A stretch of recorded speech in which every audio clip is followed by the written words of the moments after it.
Genesis chapter 10. The descendants of Noah's son. These are the descendants of Noah's son, Shem, Ham, and Japheth. These three had sons after the flood.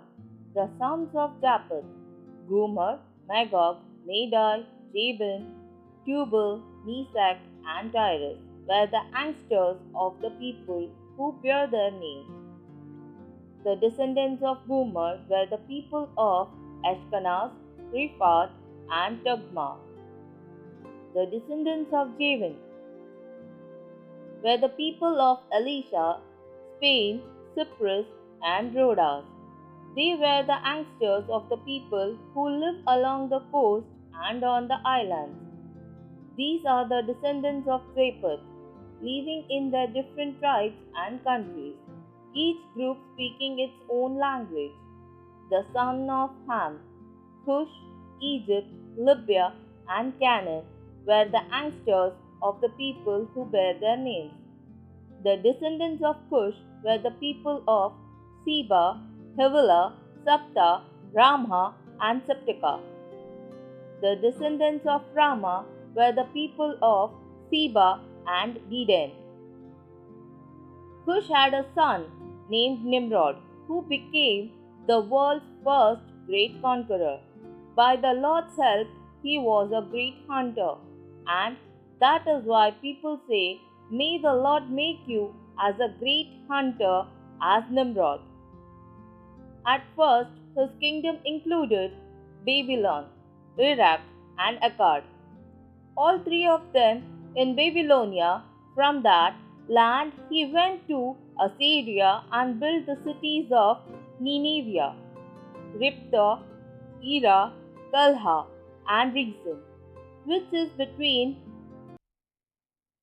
Nineveh and the great city of Calha. The descendants of Egypt were the people of Lydia, Anam, Libhah, Neptu, Patras, Caslu,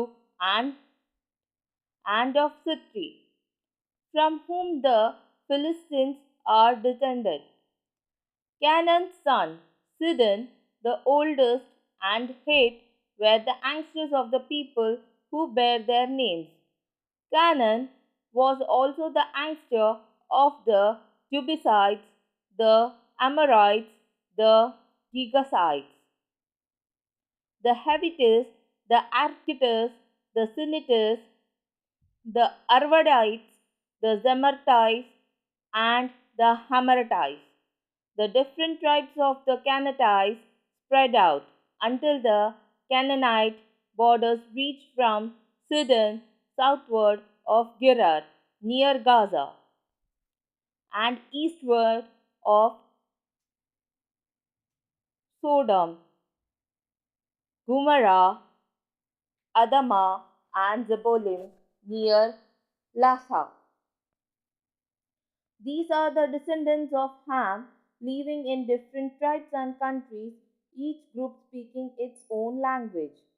Sam, the older brother of Japheth, was the ancestor of all the Hebrews. Sam's sons, Elam, Ashur, Arpachshad, Lut, and Aram, were the ancestors of the people who bear their names. The descendants of Aram were the people of Uz, Hul, Gether, and Meshech. Arpachshad was the father of Shelah, who was the father of Eber. Eber had two sons. One was named Peleg because during his time the people of the world were divided, and the other was named Joktan. The descendants of Joktan were the people of Almodad, Shilpa, Hazarmaveth, Zerah, Harodam, Uzal, Tikla, Obal, Abimal, Sheba, Ophir, Havilah, and Dobab. All of them were descended from Joktan. The land in which they lived extended from Mesha to Sephar, in the eastern hill country. These are the descendants of Shem living in their different tribes and countries, each group speaking its own language. All these peoples are the descendants of Noah, nation by nation, according to their different lines of descendants. After the flood, all the nations of the earth were descended from the sons of Noah.